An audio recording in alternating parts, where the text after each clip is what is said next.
Hello, everyone, and welcome to Friend Diagram.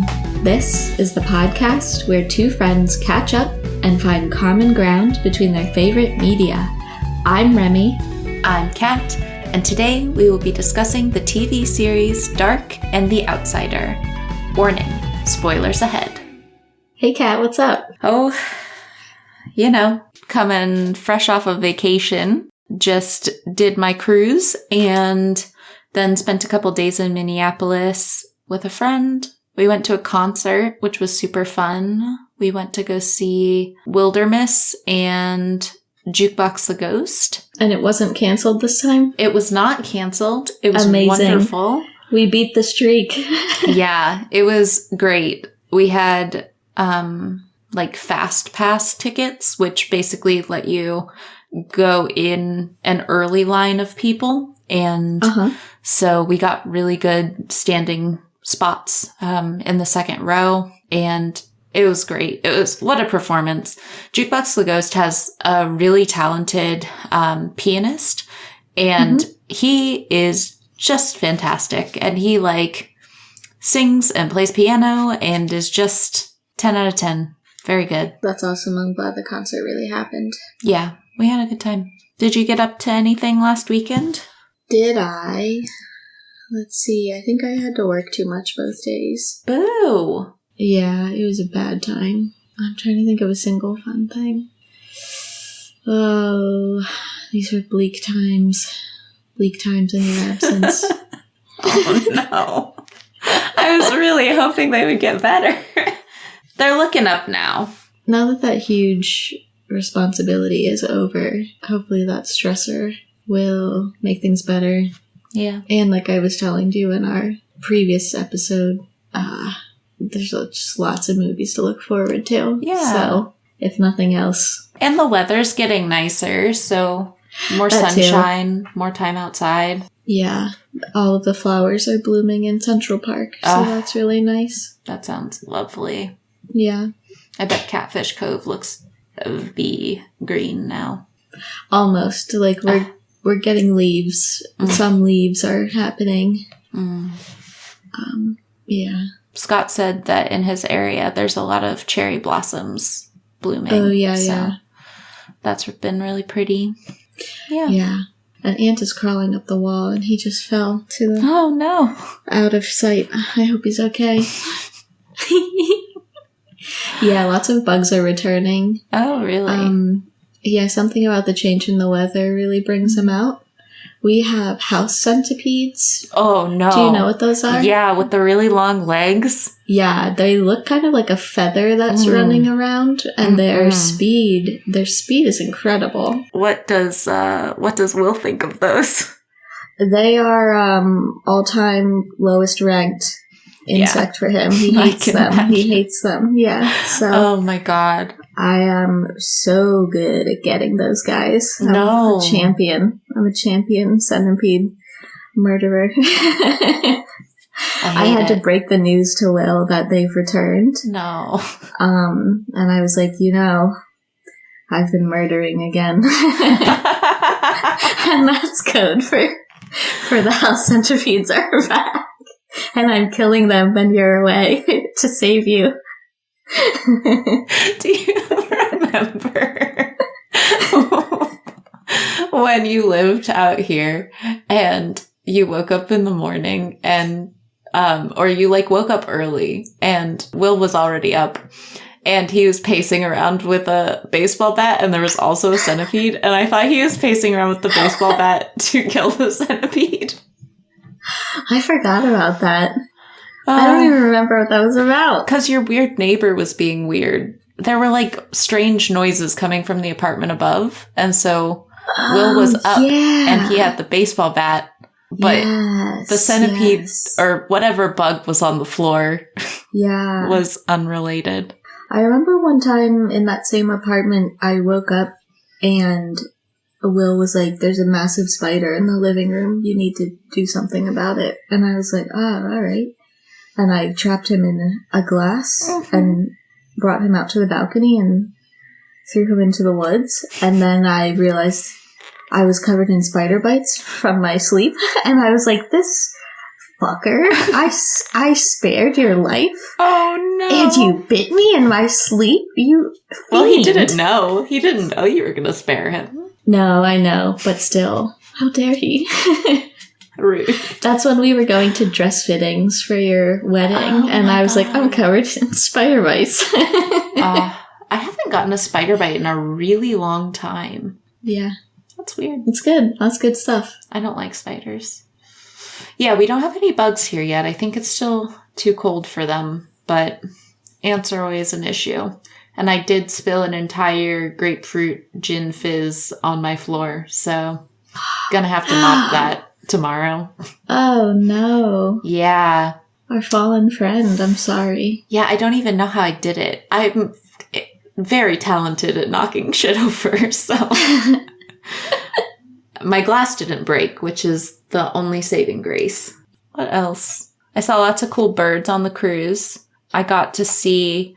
It was really cool because whenever we were coming in and out of port, the birds, like big seabirds, like pelicans and boobies, would follow us out and in because we would be like kicking up a lot of fish. And so they would swoop down and like splash into water at high speeds. And it was just very fascinating to watch. So I enjoyed that. I had a great time watching all the wildlife. Speaking of your trip, you did some watching.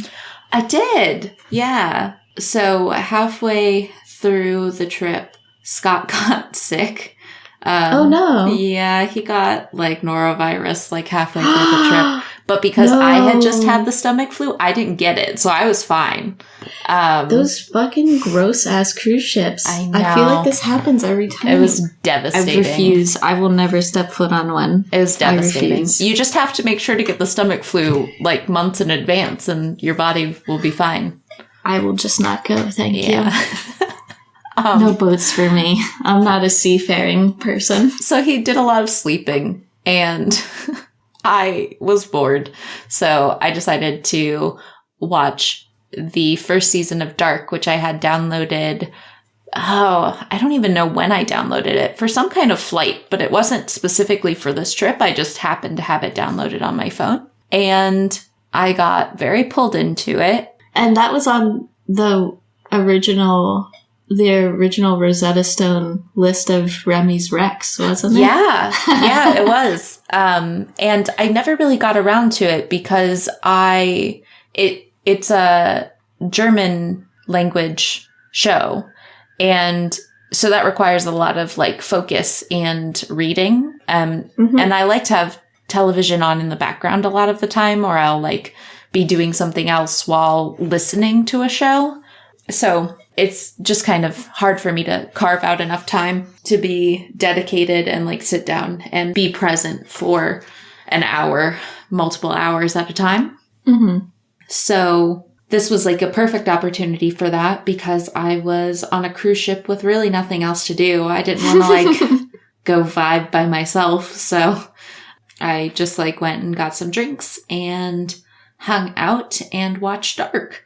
So Dark Season 1 came out in 2017. It was directed, I'm going to butcher some of these German names, but I hope they will forgive me. It was directed by Baron Bo Oder, and notably, he was also the director for the Netflix series 1899, which only had one season, but came out in 2022 and was really highly acclaimed. So I have not gotten the chance to check that out yet, but I heard really good things about it. And I know people were really disappointed when it got canceled. So in general, this show follows 4 families in a small German town. They are the Kahnwald, Doppler, Nielsen, and Tiedemann families. And the town is kind of in a state of upheaval because there have been multiple child disappearances as of late, and there is a general feeling that the police aren't doing enough, that the police have been unsuccessful to this point. And people are fearing for their children's safety, and they don't know what to do. So there's a lot of unrest in the town at the start of the show, and the child disappearances really start to get worrisome when a second child goes missing, in addition to the initial child that went missing. And the second child that goes missing is Mikkel Nielsen, who is the son of Ulrich Nielsen, who is one of the detectives working the missing children's case. And so you start to really see how it's affecting people on the police force now that this child went missing.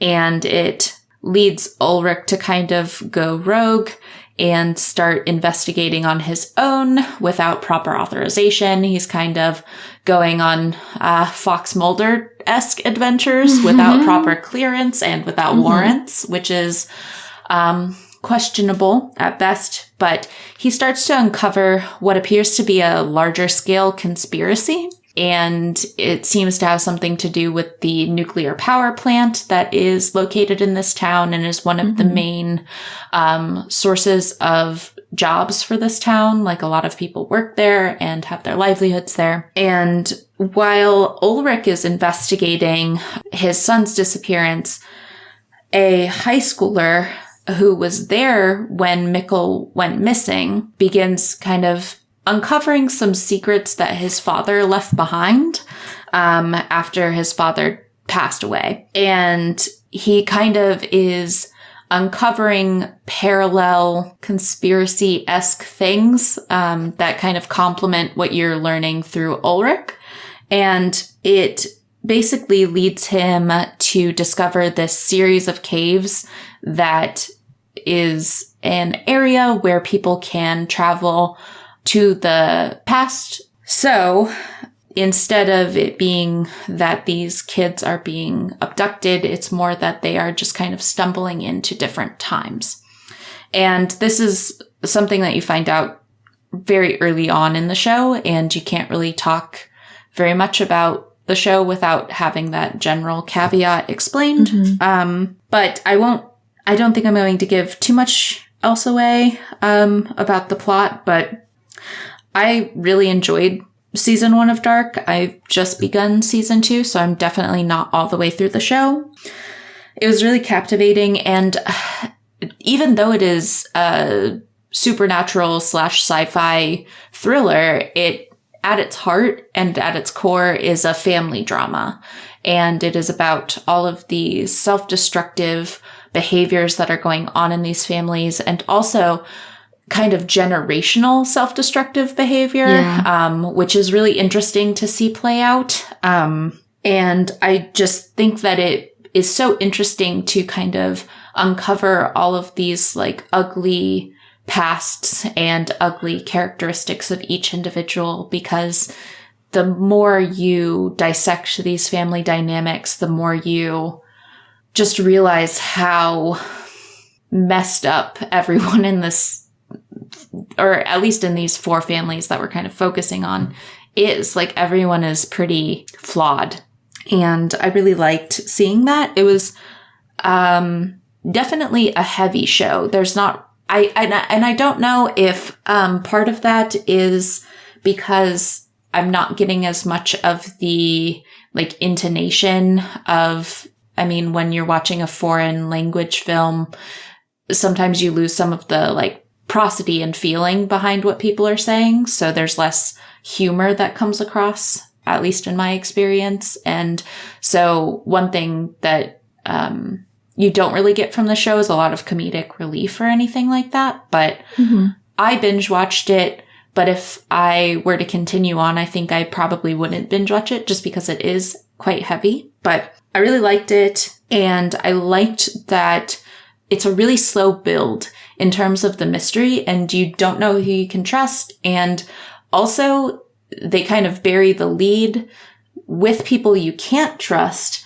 making them look guilty, but they're just guilty about something else, which I really enjoyed. Like, I thought that was so cool. And there was just a lot of that. So I thought that was really well done. And everything was just really beautiful. It's like a very dark, woodsy type environment with like very cloudy skies, and it's just shot in a way that makes it feel very mysterious and wet and foggy all the time. And it's so beautiful. I loved that. And one of the main things that I liked about like the sense of conspiracy, and one of the ways that they hint at that, is by introducing this stranger character. That's how he's referred to in the credits. Oh my God. Love that character. So interesting to kind of watch him observing everyone else. And just, he has these like really quiet observational moments, which I just really enjoyed. And I think it adds to that sense of conspiracy because it leads you to believe, even before you know anything about the time travel or anything like that, it leads you to believe that like this person knows a lot more about the situation than we do and that anyone else does. And how did they get all this information? And are they evil? Are they neutral? Like, what's going on here? It is very reminiscent of, to me, it makes me think of Fringe's Observers characters. Yeah, I was just gonna say that. Where he's just like watching and taking notes and seeing how things play out. And that's just kind of, I just found that really well done and really interesting to gather information through, because it's very subtle, and the storytelling there is very subtle and quiet. I really liked it. The show has a lot of quiet moments.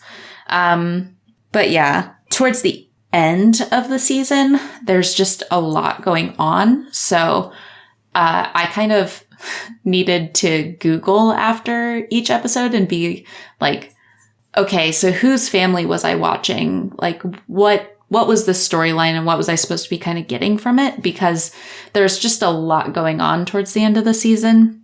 And one article that I came across when I was looking at kind of how critics reviewed the show was a Forbes article written by Paul Tassi. And the headline for this article was, "Netflix's Dark is the most mentally exhausting show I've ever seen, but one of sci-fi's best." And I think that is a good assessment of it. And I read the article and I had a lot of points that I agreed with the author on. It was so like mentally engaging and like worth doing the digging to figure out what was going on. And you just never felt like anything was clearly laid out. And I really enjoyed that. And I could see why you enjoyed the show so much because of that too, because you really like to do a lot of that like mental digestion as well.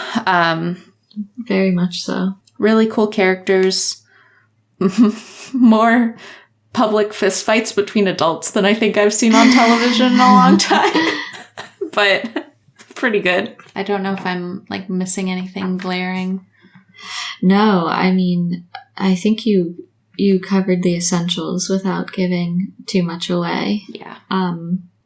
It's also been like since 2017 since I saw it. Oh, so yeah. It's been like 5 years now. I wonder, I think I want to consider revisiting it. Because I think I fell off before like the ultimate season concluded. So I definitely want to go back and start from the beginning again for sure. Because there's no way I could remember all of the important details from 5 years ago. But yeah, I mean, I definitely remember the immaculate tone and the visuals and Jonas and Mikkel and Ulrich. Those guys really stand out in my mind. And just those woods being gorgeous. Yeah. I love Jonas's house too. Oh, yeah. Oh, God, the homes are incredible. Yeah. And like his father's little studio area. Yeah, in particular. That was really cool. Amazing. Like yeah. Yeah, just really different, very dark, but very interesting and kind of just mesmerizing. Yeah, that's all I've got on that. Okay. Well, I'm really glad you're liking it so far. Yeah. Yeah, that would be a really great one to revisit. I should do that. Yeah. I would be curious to hear your takes on it, your fresh takes on it. Yeah. Because I just feel like there's so much to digest that I don't have a fully formed opinion on everything yet, just because I still don't know what the fuck is going on. Like, you end season 1 and you're like, I still have no fucking clue what's happening. Yeah, I think things just get more wild from there. Yeah. I bet you're almost completely done with that original Rex list. There can't be many remaining things. Oh, yeah. I'm curious. I definitely have that. I think it's in my screenshots. Let me see if I've still got it. I know I still have it somewhere, but I think it's literally my first screenshot. Amazing. Pods. Heavyweight. How did this get made? Stuff you should know. The End of the World with Josh Clark I have not listened to. That one was good. Revisionist History I've definitely sampled. Mm-hmm. And then series, it was Big Little Lies, check. The Newsroom, check. Sharp Objects I vetoed because I don't think I have the mental strength to watch Sharp Objects. That's pretty dark, yeah. You gotta pass on that for sure. Patriot. I still haven't watched Patriot. Oh my god, you gotta watch it. You have to watch it. Fleabag. Check. I love this note. Best watched alone so that you don't have to stop to explain everything to your male SO every 5 seconds. I have rewatched the entire series at least 5 times. Quality. And then Netflix, we've got The Sinner, which I still haven't watched. Oh yeah, Bill Pullman. Movies, Jojo Rabbit, I still haven't watched. Prisoners, I still haven't watched. Sicario, I have watched. You showed me that. Arrival, I've watched. Attack the Block, I've watched. Oh, Attack the Block. I would do anything to watch that movie again. We should watch that when we're in Maine. That was so fun. And we watched that at Friday Night Movie Club. And then books. The Stranger Diaries, check. The Guest List, check. House of Leaves, half the check. Half a check. I'm still working on it. Good effort. The Troop and the Deep, which are on my TBR. I bought them. You said, have not read these, but seem like something you might like. Mm-hmm. But yeah, I've made good progress on the original Yeah, you're list. Almost 2020, completely fall through. 2020. Is that when that was? Yeah. Wow. It feels like forever ago. That was forever ago. That's like almost 3 years ago. That's wild. Crazy. It feels like 10 years ago. Yeah, I've definitely got to get to The Sinner. That's been on my list for a long time. Bill Pullman. Yeah. Bill Pullman, my guy. Bill Pullman for president. Bill Pullman is my president. Oh, man. Yeah, you gotta check that out. That one's that one's very bingeable. Yeah. They do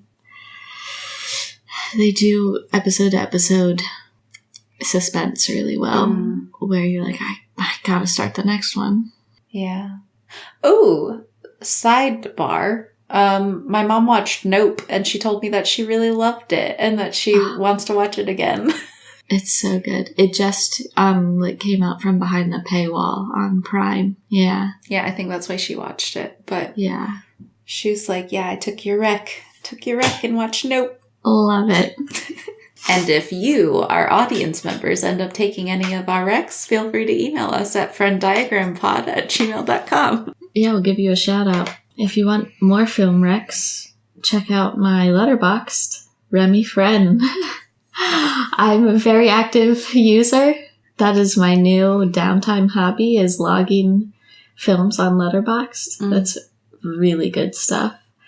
Because it's impossible to remember all the movies you've watched. Yeah. So you kind of have to dig through other people's lists and be like, oh yeah, I forgot that one. Then you can add them. Oh, it's really good fun. Yeah. I'm very inactive on that.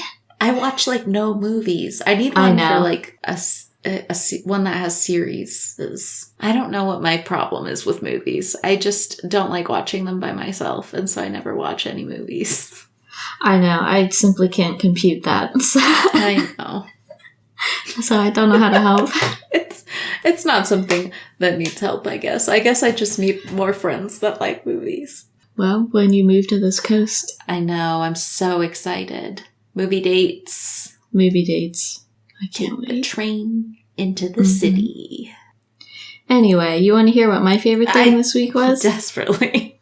While you were away on the high seas, I rewatched the HBO miniseries The Outsider. It originally aired in 2020, and it is created by Richard Price. But, of course, we both know it's adapted from Stephen King's novel of the same name. Mm-hmm.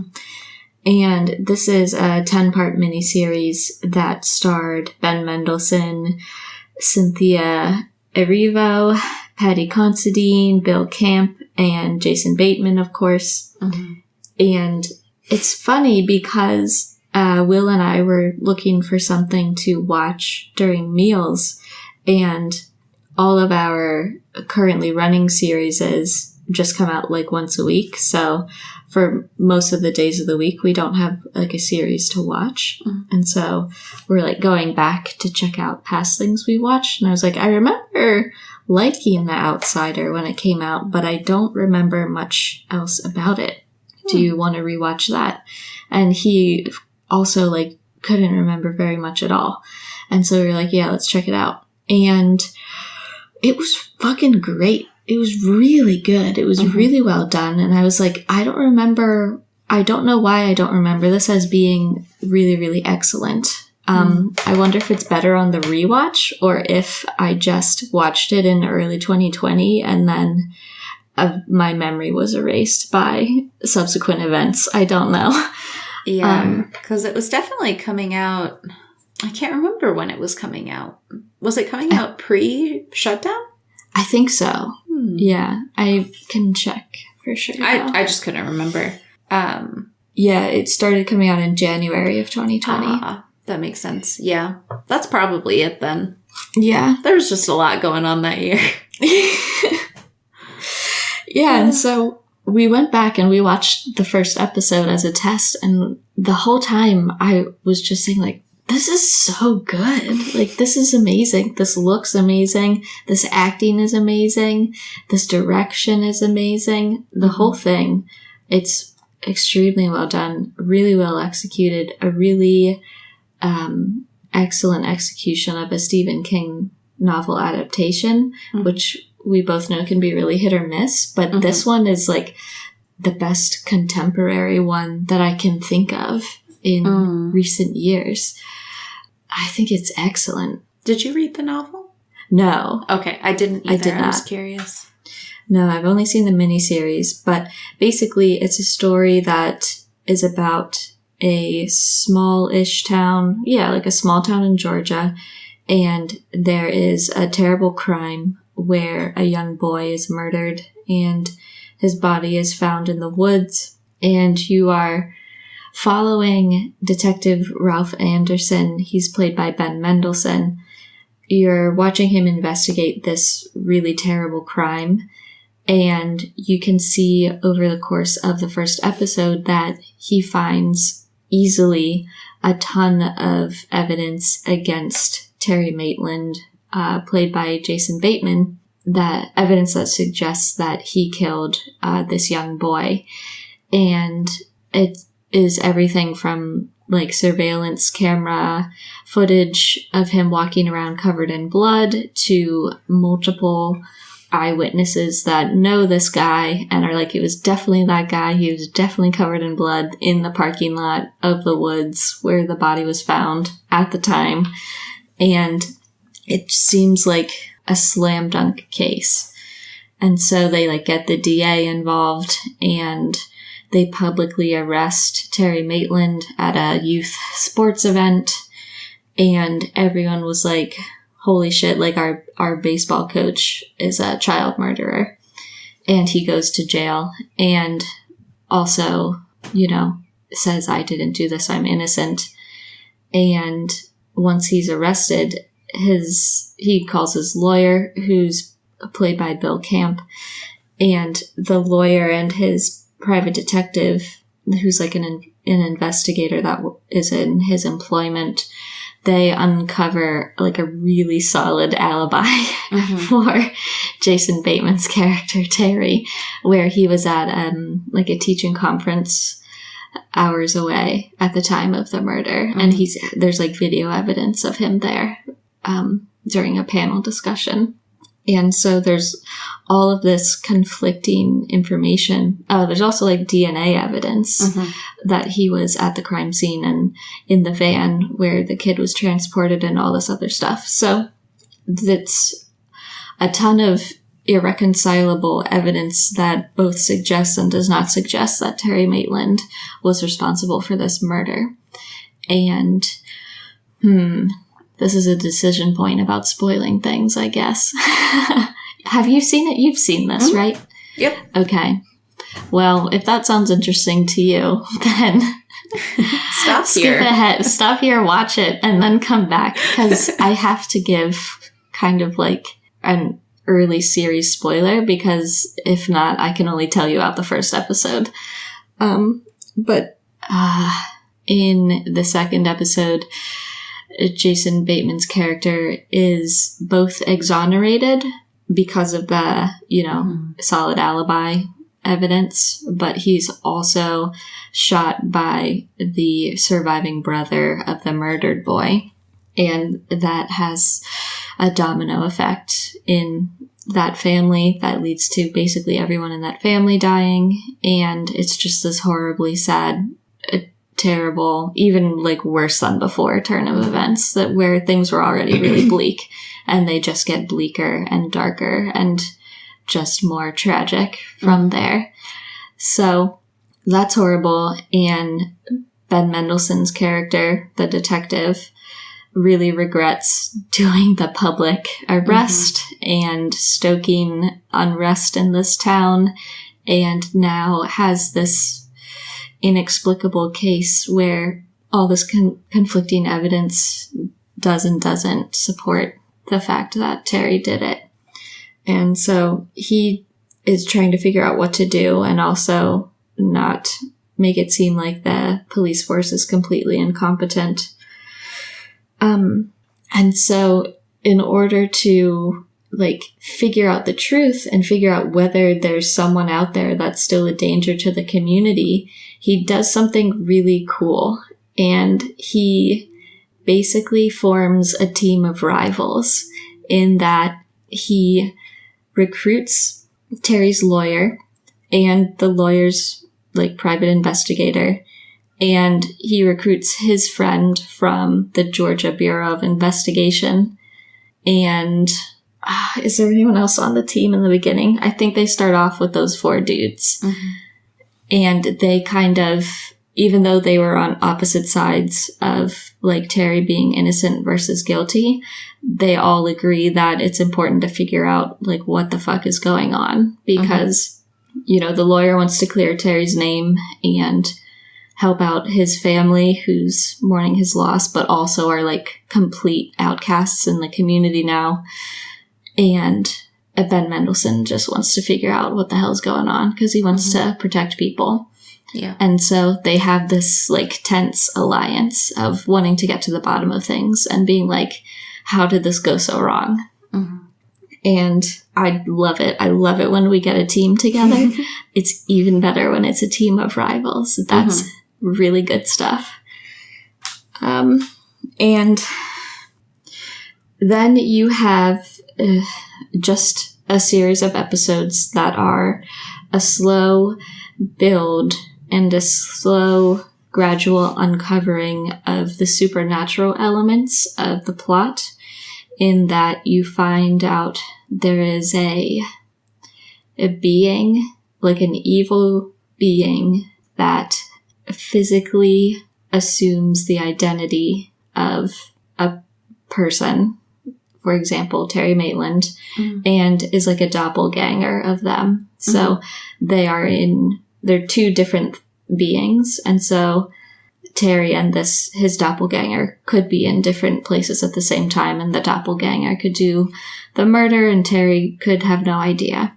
And that is the ultimate outcome that the team is building towards. But obviously, like, it's hard for most of the people on the team to believe, especially Ben Mendelsohn. Mm-hmm. He's by far the most, like, rational, logic-oriented team member. And then there's, like, different gradations from there in terms of how quickly people switch over to the supernatural hypothesis team. Mm-hmm. And the character that is the most crucial part of that, like, supernatural argument is another private investigator called Holly Gibney. Mm. She is called in from another state because the lawyer knows her work, knows she's a really good investigator, and knows she has, like, a really unique perspective on this sort of work, and recruits her. She's played by Cynthia Erivo, and she's really good. She's a really interesting character, and she also has this, like, security guy that she meets during her investigations that gets pulled into the team as well. Mm-hmm. So they're all working together, and she becomes convinced of this doppelganger explanation, and then kind of has the task of needing to make everyone else believe that that is the case. Mm-hmm. In order to ascertain what is happening and make it stop, because she uncovers a long chain of events where this being has a cycle where it, you know, latches onto someone, is their double, does a terrible murder, and then moves on to the next person, and it just cycles forever. Mm-hmm. And so she wants to break the cycle, but to do that, she has to convince the team, and they're really hard to convince. Yeah, I forget, like, why the being does that. I think it just feeds on horrible suffering and despair. Yeah, and so it kind of strategically, it always kills a child, and then that has a domino effect within the family where there's just horrible carnage from there, which is usually played out by, like, more violence and death. Mm-hmm. And that's how it feeds, I think. Yeah, got it. And so not only does she need to convince them that this is what's happening, they also need to figure out who the next Terry is going to be, like, who is the next doppelganger. And luckily they have a hypothesis about that, but then that just adds, like, another person they need to convince about what's going on. And so that's what, like, the bulk of the series is about. And then there's an incredible showdown at the end that is really suspenseful. And a lot of it plays out in the cave system. And it's just, it's really well done. It's really suspenseful. There's a great cliffhanger between episode 9 and the 10th finale episode where shit is going down and you don't know what the outcome is going to be.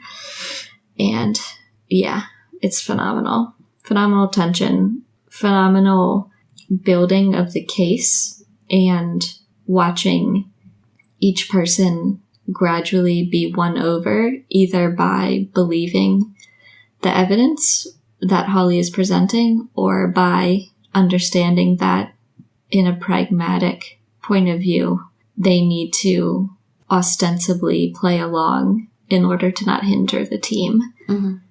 And so it's a great exploration of, you know, kind of the Mulder and Scully spectrum. You know what I mean? Yeah.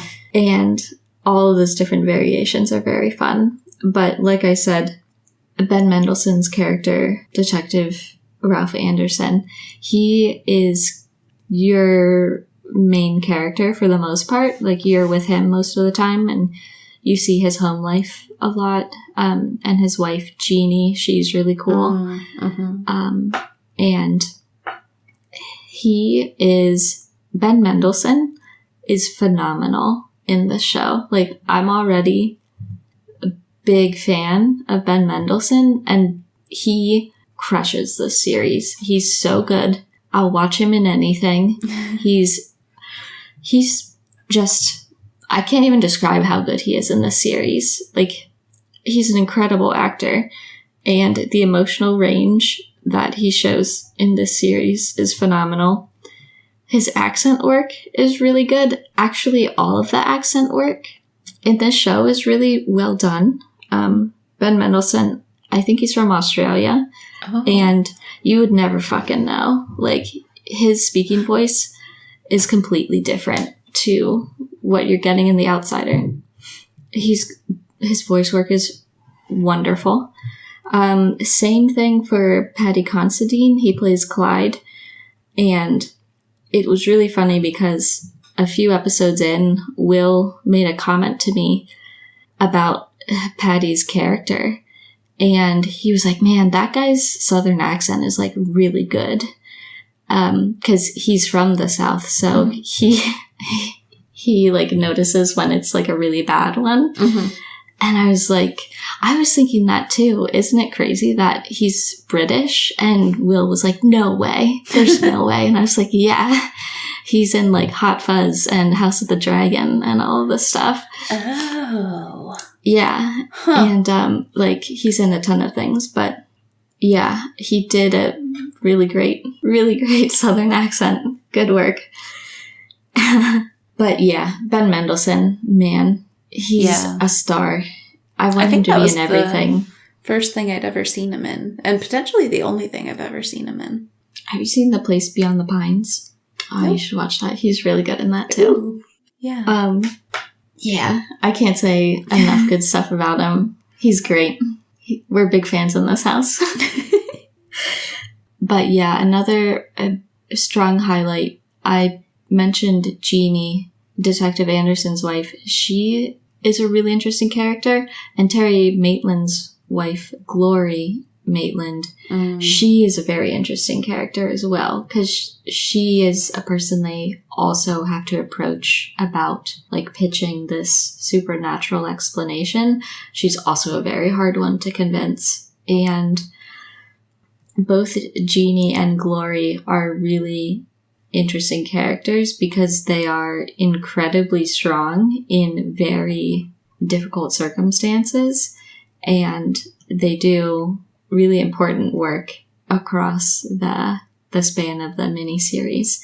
And I really liked how they weren't underserved just because they're like the wives that aren't, you know, out there on the detective beat. And they played really critical roles, and they were like really like stuck to their guns on stuff and they exhibited incredible strength. So really good characters for both of them.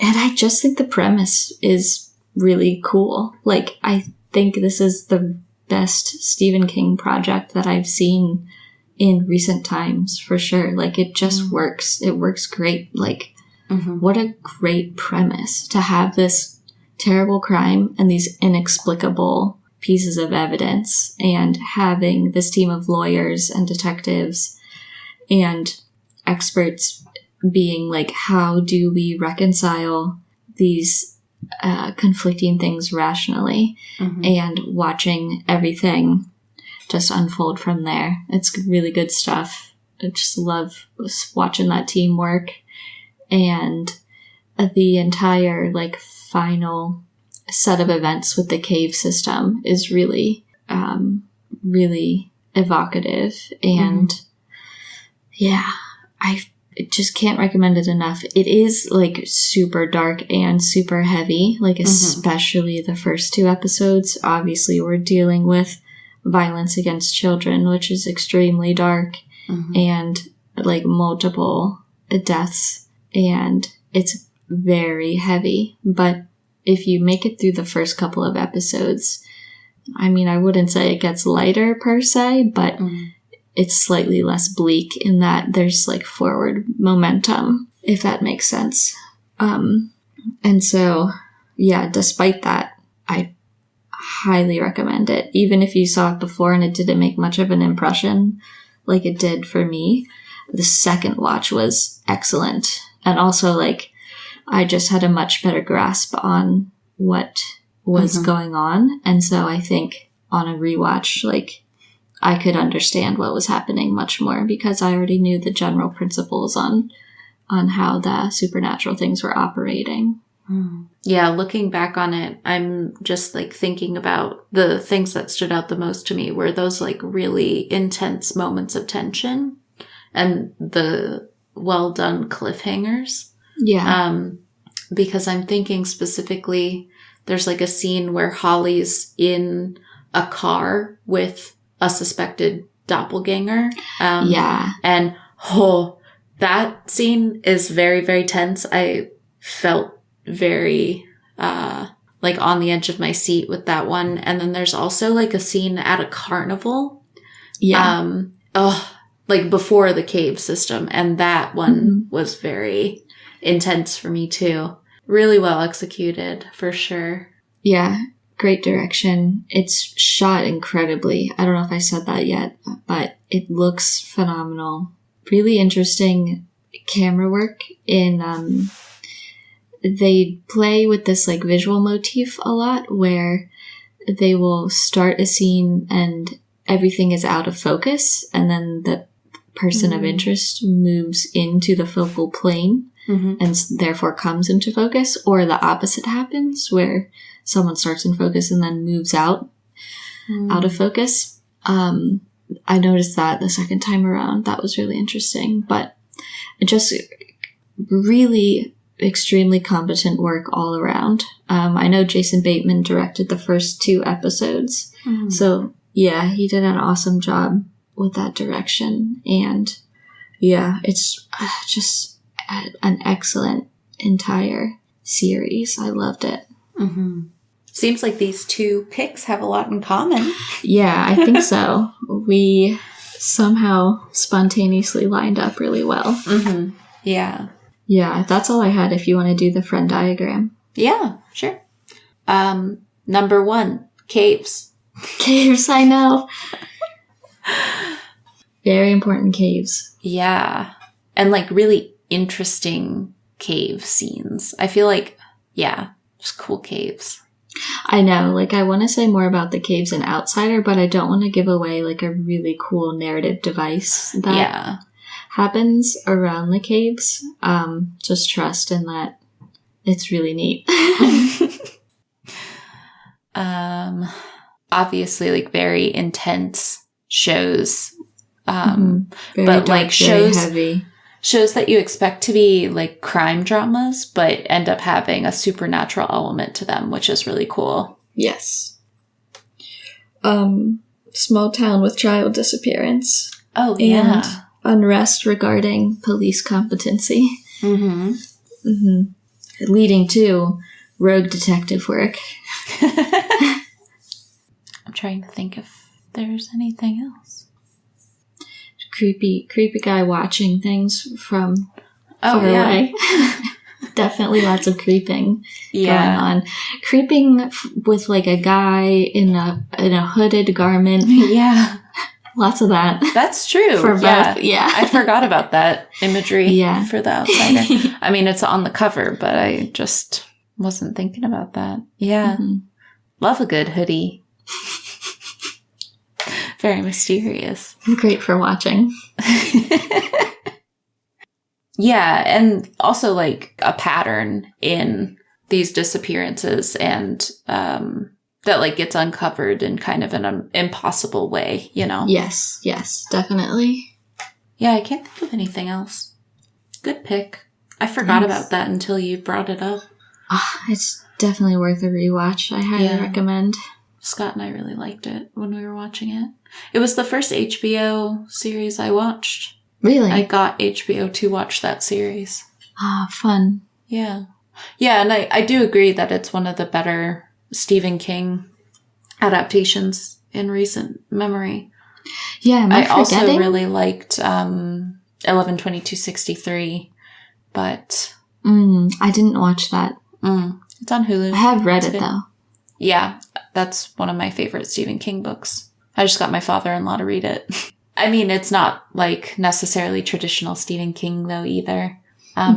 And I will say that the adaptation is quite different than the book, not in super major ways, but it works really well. Like, even though they ended up changing a lot, I think they did a really good job with it. And James Franco just fucking knocked it out of the park with that character. Like, really, really good. And I also really like the actress that plays the female love interest for that character as well. I can't remember her name off the top of my head, but she did a fantastic job as well. Yeah.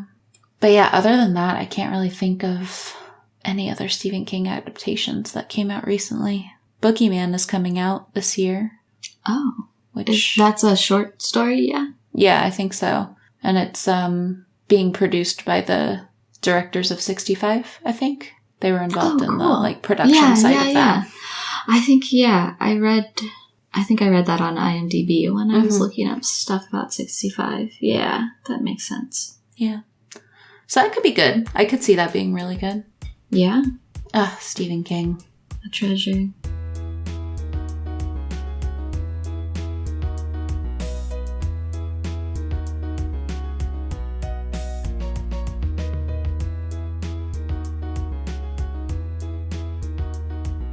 Thanks for joining us this week on Friend Diagram. Thank you to Tyler Seek for the creation of our intro and outro music. Did you take any of our recommendations? Have any thoughts on the show? Let us know at frienddiagrampod@gmail.com, and we might read your email on a future episode. If you can, please take a moment to rate and review the show on your podcast app of choice, and we'll see you back here, same place next week. Bye for now.